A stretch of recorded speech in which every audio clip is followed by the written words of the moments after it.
जय माताजी मित्रों, केम छो बधा? हूँ छुं अनिताबेन गोंडलिया राजकोटथी मारी यूट्यूब चेनल वनीनी वानगीमां तमारुं स्वागत करूं छुं।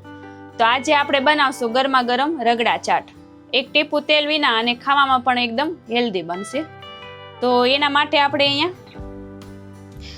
जे हुकल वटाणा आवे ए आपणे आवी रीतना लई लीधा छे अने एने राते आपणे पलाળી દીધા હતા। 6 થી 7 કલાક આપણે પલાળવા દેવાના અને પલાળેલું પાણીથી આપણે કાઢીને તાજું પાણી નાખી દીધું છે। અને આમાં આપણે એક ટમેટું લઈ લીધું છે, આવી રીતના કટિંગ કરીને રાખ્યું છે। એક ડુંગળીને પણ આવી રીતના કટિંગ કરીને રાખ્યું છે। એક ચમચી આપણે ચાટ મસાલો લઈ લીધો છે। આમાં થોડા આપણે ધાણા સુધારીને લઈ લીધા છે। આમાં જે આખું જીરું આવે એ શેકીને આપણે પાવડર બનાવ્યો છે એ આપણે લઈ લીધો છે। આમાં સંચળ પાવડર છે એ આપણે એક ચમચી જેટલો લઈ લીધો છે। આમાં બધા રેગ્યુલર મસાલા છે ને આમાં 2 બટેકા લીધા છે આપણે આવી રીતના સાલ કાઢીને અને એક ટમેટાને આપણે આવી રીતના 2 ભાગ કરીને રાખ્યા છે। જે આપણે આ વટાણા બાફવા મૂકશું ત્યારે આપણે યાર બાફી લેવાનું છે। તો સૌથી પહેલા આપણે વટાણા બાફવા મૂકી દઈએ। તો આપણે ગેસ ચાલુ કરી દીધો છે અને કુકર મૂકી દીધું છે। એમાં આપણે આ વટાણા બાફવા નાખી દઈએ। આપણે પાણી નાખ્યું છે, એમાં જોઈએ તો પાછું નાખશું। આપણે એક લોટો પાણી નાખ્યું છે। આપણે એક વાટકી વટાણા પલાળ્યા હતા। આપણે જેટલી રગડા ચાટ બનાવી એ પ્રમાણે આપણે વટાણા પલાળી દેવાના। 6 થી 7 કલાક માટે આપણે પલાળવા મૂકી દેવાના।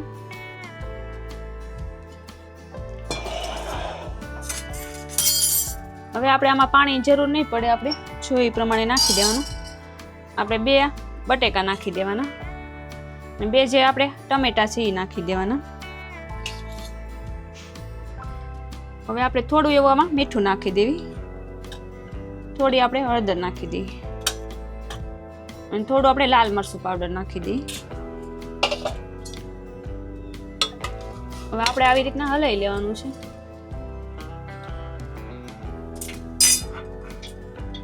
હવે આપણે આને કુકર બંધ કરીને ઢાંકવા મૂકી દઈએ। તો આપણે ગેસ બંધ કરી દીધો છે। 6 થી 7 વિસલ આપણે કરી છે। હવે આપણે હવા નીકળી ગઈ છે। હવે આપણે જોઈ લઈએ।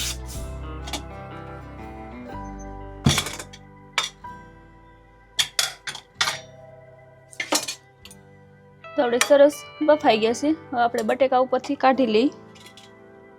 એને આપણે ખમણીને નાખશું એટલે સરસ એક રસો થઈ જાય એક સરખો।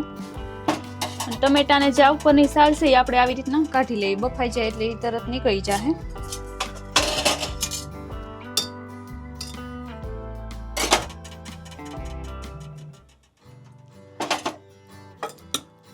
વટાણા પણ સરસ બફાઈ ગયા છે। ટમેટાને આપણે આવી રીતના ક્રશ કરી નાખીએ થોડા।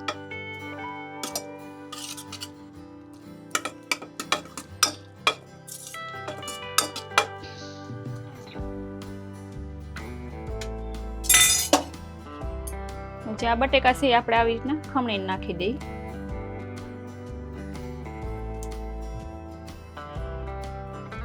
તો આપણે બટેકા પણ સરસ ખમણી લીધા છે ને આમાં બધું આપણે મિક્સ કરી દેવી।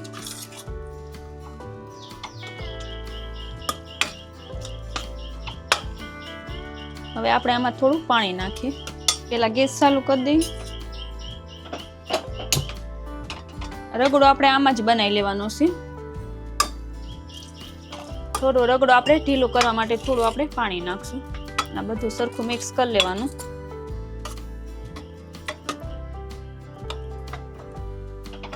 હજી થોડું પાણી આપણે નાખી દઈએ।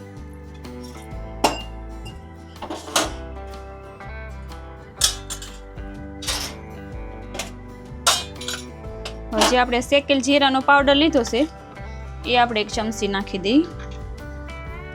જે આપણે ચાટ મસાલો લીધો છે 1 ચમચી જેટલો એ આપણે આમાં નાખી દઈએ। જે સંચળ પાવડર લીધો છે એ આપણે નાખી દઈએ। મીઠું આપણે નાખ્યું હતું એટલે જોતા પૂરતું એ નાખી દઈએ।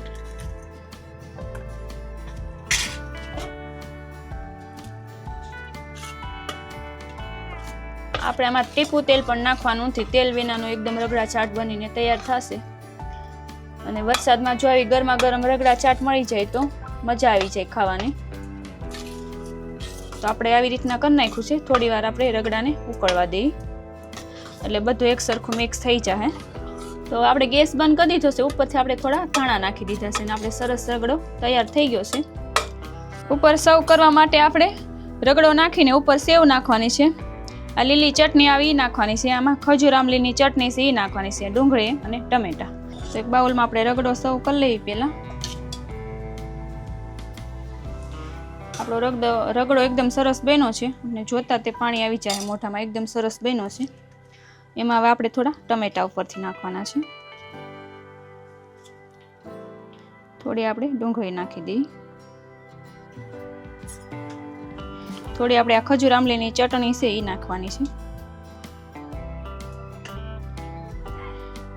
જે આપણે આ લીલી ચટણી છે ઘરે ફુદીના મરચાંની બનાવીને નાખીએ તો પણ ચાલે. એની રેસીપી જોતી હોય તો મારી ચેનલમાં મળી જાય તમને. થોડી આપણે સેવ નાખવાની છે.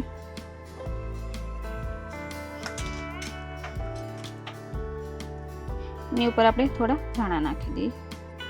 તો આપણે ગરમા ગરમ રગડા ચાટ તૈયાર છે. આપણે એક બાઉલમાં સર્વ કરી લીધી છે. ઉપર ચટણી ને કોથમરી ને આપણે બધું નાખી દીધું છે, સેવ ને એવું. તો તમને અમારા રગડા ચાટની રેસીપી કેવી લાગી મને કમેન્ટમાં જણાવજો. જરૂર એકવાર તમે આ રેસીપી ટ્રાય કરજો અને નેક્સ્ટ રેસીપી તમે કઈ જોવા માંગો છો એ કમેન્ટમાં જણાવજો. અને મારી ચેનલને હજી સુધી સબસ્ક્રાઈબ ન કરી તો સબસ્ક્રાઈબ કરજો, લાઈક કરજો અને વધુમાં વધુ શેર કરજો.